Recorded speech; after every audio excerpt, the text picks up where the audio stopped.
Hey, welcome back to the channel, where we make Bitcoin education clear, professional, and practical. Today, we're diving into something special. Michael Saylor's full keynote from Cantor Crypto 2025. His entire talk runs about 58 minutes. But let's be honest, there's a lot to unpack here. Rather than sit through it all at once, we're going to break it down into smaller, focused videos so you can actually absorb the ideas and understand what's really happening in the world of Bitcoin-based finance. In this episode, part 1 covers the first 6 minutes and 40 seconds of his keynote. It's where Saylor sets the tone for everything that follows. He explains why this year, 2025, marks a pivotal moment in the formation of the digital asset industry. And he introduces 3 profound ideas that frame the entire talk. 1. The rise of digital capital, Bitcoin's evolution from digital gold to a new institutional asset class. 2. The creation of a digital treasury model, how corporations now hold and manage Bitcoin on their balance sheets. Number 3, the birth of digital credit, banks beginning to lend and build financial tools directly on top of Bitcoin. If you're trying to understand how traditional finance is merging with Bitcoin's open network model, this is where it starts. Let's listen to Saylor's introduction, then I'll come back to break down what it really means for investors, businesses, and anyone preparing for the Bitcoin-powered financial system ahead. Here's Michael Saylor, live from Cantor Crypto 2025.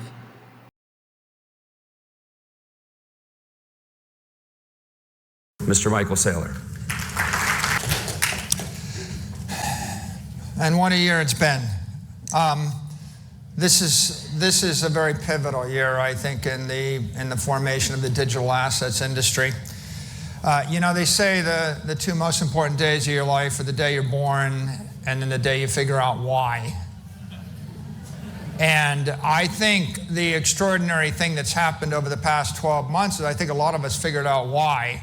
Why are we in this industry? And I'm delighted to be with you today because I want to share my why. And my why is going to cover 3 pretty profound topics.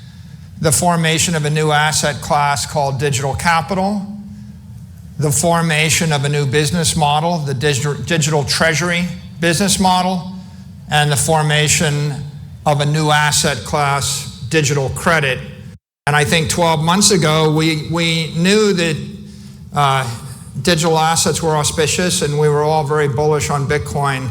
But I really think the past 12 months have provided extraordinary clarity about these 3 topics. So first I'll talk about digital capital.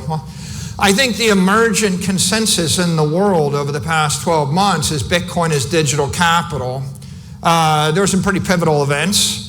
The Red Sweep was a pivotal event. The appointment of 12 pro-Bitcoin cabinet members was a pivotal event. When the president said we're going to be the superpower, the Bitcoin superpower, that was a critical event.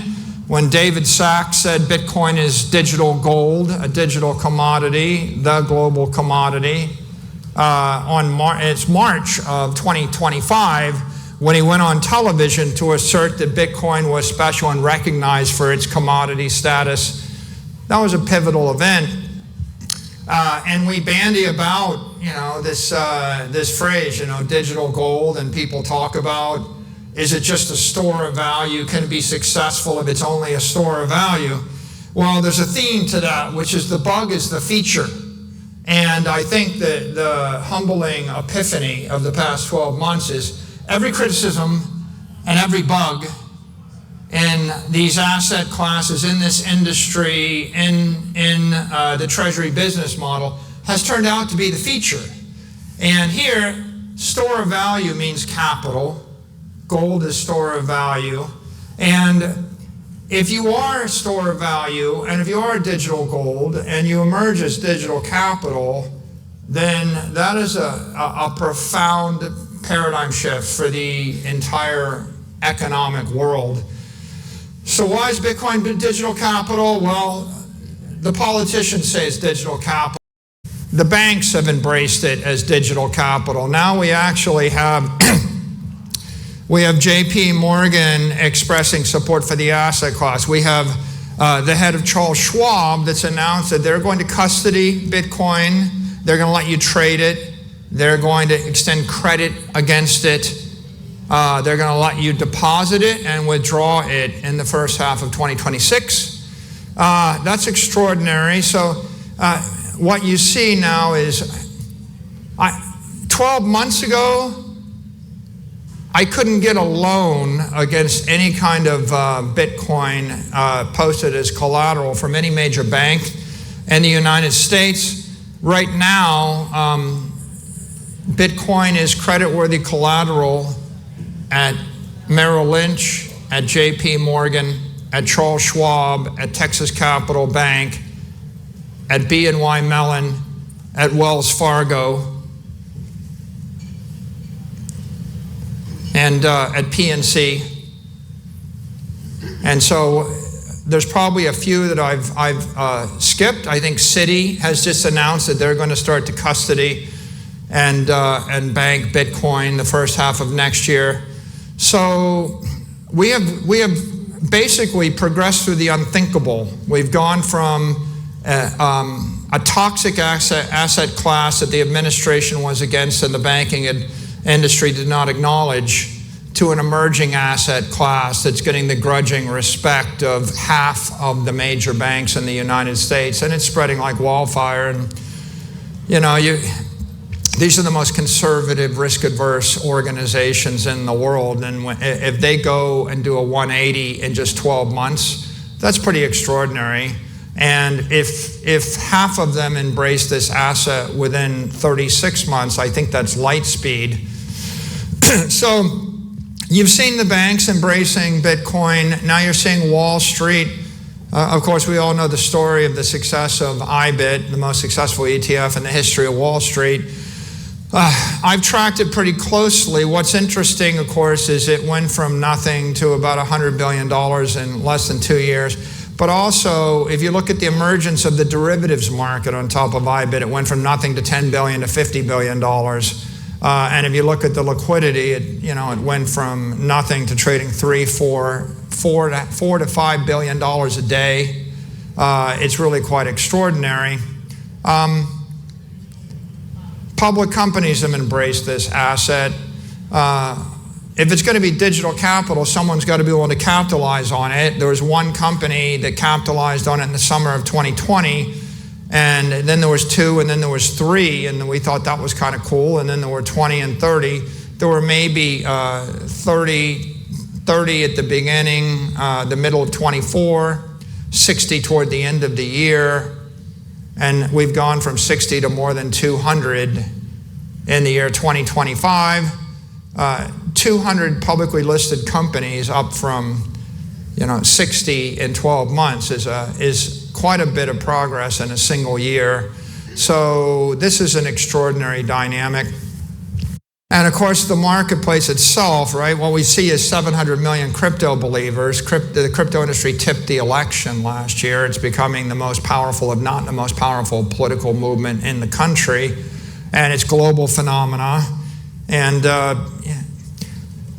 if you're going to be global digital capital, then you probably want to rest on liquidity. So you're staring at $60 billion a day of liquidity, but on Friday, I think we had $100 billion trading. So it's an emergent, powerful asset. It's electrically powerful, it's computationally powerful, it's economically powerful, and it's politically powerful. And it's never been more powerful. This first segment alone sets the stage for a complete re-architecture of finance. Saylor's why centers on the recognition that Bitcoin has now matured into digital capital, not speculation, not hype, but a base layer for the next era of financial instruments. He points out how the narrative shifted in just 12 months. Banks that once ignored or attacked Bitcoin are now calling it credit-worthy collateral. Major institutions like JP Morgan, Schwab, BNY Mellon, Wells Fargo are offering custody trading and even extending credit against it. In public companies, they're no longer dabbling. Over 200 public firms now hold Bitcoin on their balance sheets. This is up from 60 a year ago. That's exponential adoption. He also highlights Wall Street's awakening, the launch of the IBIT ETF, the most successful ETF in history, reaching $100 billion in assets under management. And this is in less than 2 years. On top of that, the derivatives market around it exploded from $0 to $50 billion. Put simply, what was once considered toxic is now core infrastructure. And this is just part one of our breakdown. In the next video, we'll explore how Saylor connects these developments to the concept of digital treasury, how companies are rewriting balance sheet strategy for a Bitcoin world. If you want to follow along as we unpack the entire 58-minute keynote piece by piece, make sure you subscribe and turn on your notifications. And if your organization or family office wants help navigating the Bitcoin economy, from custody solutions to education, visit us at keybit11.com.